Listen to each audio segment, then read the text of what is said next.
अरे भैया झोपला नाहीस? झोप येत नव्हते. कशी येणार? बाबा होणारच ना आता. छान लिहिली होतीस कविता. थँक्यू आणि सॉरी. सॉरी कशा? यु नो सगळे किती आनंदात शिरला होतास का? मला अचानक तो दिवस आठवला. कुठला? मी जेव्हा 12वीत पहिला आलो होतो आणि एकदम आनंदाच्या भरात असे पेढे वगैरे घेऊन घरात शिरलो होतो आणि आजारी असल्यामुळे तुला थर्ड इयरला केटी लागल्याचं कळलं होतं एका विषयात. तुझा चेहरा बघितल्यावर मला माझ्या आनंदाचा फार सवय वाटला आणि मला माझ्या दुःखाचा. तू गिल्ट आलं होतं मला तेव्हा पेढे आणल्यानंतर, जसं मला आज वाटलं.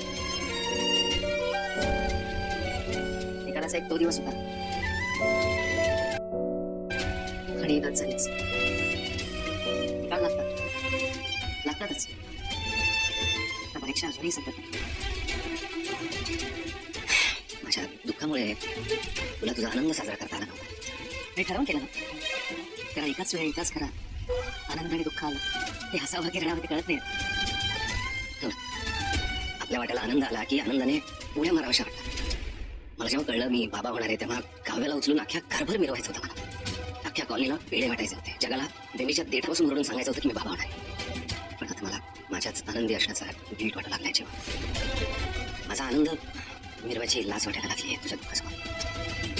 मला सुद्धा नंदिनीला कुशीत घेऊन थोटायचं, तिच्या मांडीवर डोकं ठेवून ठसाठसा रडायचं. पण तुझ्या आनंदाआधी असं दुःख नंबरात आल्याचं वाईट वाटतंय. पण दादा मी खुश आहे तुझ्यासाठी, खूप खुश. मला सुद्धा तुझ्यासाठी खुश व्हायचंय. जेव्हा हार मानायची नाही. माझ्या ओळखीचे डॉक्टर्स आहेत, तू आणि नंदिनी त्यांच्याकडे जा, सेकंड ओपिनियन घ्या. मला खात्री आहे की निकाल चांगलाच लागेल आणि कोणालाच कशाचाच गिल्ट वाटणार नाही.